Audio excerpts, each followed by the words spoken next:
Hola amigos de Ifocro, gracias por estar aquí con nosotros. Gracias también a ustedes, equipo de Ifocro, por invitarme, por abrir este espacio a los jóvenes. Es muy importante que tengamos un diálogo y destacar que tenemos una opinión. Hoy quiero platicar con ustedes de un tema muy importante, que los políticos han dejado aparte, que los gobiernos no le toman importancia. Estoy hablando de los derechos humanos. Muchas veces queremos darle una explicación a los derechos humanos. Para encontrarle su sentido, tenemos que remitirnos a su origen. Estamos hablando del término de la Segunda Guerra Mundial, ese pacto de paz entre las naciones para llegar a un acuerdo común y tutelar la figura de los derechos humanos. Imagínense este documento, la Declaración Universal de los Derechos Humanos. Nadie sabía cómo interpretarlo, nadie sabía cómo utilizarlo, nadie sabía si iba a ser vinculatorio. Los países dijeron, bueno, es una falta grave contra nuestra autodeterminación, están afectando nuestra soberanía, ¿lo tenemos que aplicar obligatoriamente o simplemente es un consejo? Todas esas preguntas salieron cuando se expidió esta Declaración Universal de los Derechos Humanos. Aquí yo les preguntaría, ¿habría algún método para que México lo aplicara? Ocurrió hasta el año 2011. En el año 2011 tuvimos un caso sumamente relevante, el caso Radilla. Fue un caso de desaparición forzada que desafortunadamente vieron que el ejército mexicano tuvo una mala actuación, hubo un pronunciamiento de la Corte Interamericana de Derechos Humanos, cambiamos nuestro artículo primero y todo el sentido normativo de México. Es decir, sustituimos garantías individuales y empezamos a pensar en derechos humanos. 2011. Imagínense, al término de la Segunda Guerra Mundial, 2011 México empezó a aplicar el tema de los derechos humanos. ¿Cuánto tiempo transcurrió? Estaba platicando con Eduardo Ferrer, el presidente de la Corte Interamericana, y me decía que efectivamente hubo un cambio en la Constitución en el año 2011, ya formal. Sin embargo, México en el año 2008 existió el caso Castañeda. El caso Castañeda era, ustedes recordarán que en ese tiempo se estaba discutiendo el tema de las candidaturas independientes.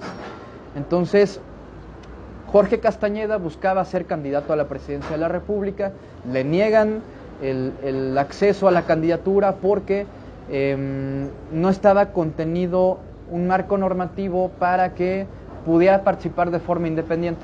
Había que haber un partido político de por medio. Entonces, era su derecho poder ser representante. Sin embargo, agotó las instancias en México, acudió a la Corte Interamericana, la Corte Interamericana se pronunció y a partir de ese momento los ministros de la Suprema Corte empezaron a empaparse de los derechos humanos. Imagínense, los políticos, los gobiernos de México, tanto municipal, estatal o federal, no trataban el tema de los derechos humanos. En el año 2008, en el 2008. 2011 ya tenemos un cambio formal gracias al caso Radilla. ¿A dónde voy con esto? Esto es una pequeña introducción de lo que ha sido los derechos humanos en el proceso aplicativo. Pero finalmente yo me quiero enfocar en un tema muy importante como sociedad, que son los pueblos indígenas. Entonces, ¿cómo juntamos los derechos humanos con los pueblos indígenas? Pues bueno, tenemos ahí un pronunciamiento de la Corte Interamericana. Ustedes pueden buscar por ahí el caso, es el caso Surinam versus Salamanca. Es una sentencia en donde se habla del reconocimiento de la consulta a los pueblos indígenas. Entonces, aquí juntamos las dos cosas, los derechos humanos y los pueblos indígenas. Como ustedes sabrán, la Corte Interamericana tiene una jurisdicción sobre México, cuando agotamos las instancias, tal y como ocurrió con Jorge Castañeda. Entonces, particularmente de pueblos indígenas, estamos diciendo que la consulta es fundamental. Y fíjense lo lamentable. En México, solo 2 estados de la República consideran la consulta. Y ustedes me dirán, ¿qué es la consulta? La consulta es someter a consideración de los pueblos indígenas toda acción que vaya a interferir con su desarrollo, con su convivencia, con sus costumbres y tradiciones. Esa consulta que debe hacer del gobierno o la iniciativa privada, por ejemplo, si quieren construir vialidad, si quieren construir una escuela, si quieren construir un centro de salud, finalmente son impactos reales y materiales dentro de su comunidad. Ellos tienen su propia manera de organizarse médicamente, jurídicamente. La Suprema Corte incluso les da su jurisdicción para que los tribunales del Estado mexicano, del Poder Judicial, no intervengan en la manera en que solucionan sus conflictos. ¿Por qué? Porque estamos respetando precisamente sus costumbres y sus tradiciones, que finalmente es lo que nos ha dado identidad como nación, toda la historia de nuestros pueblos indígenas. ¿A qué voy con esto?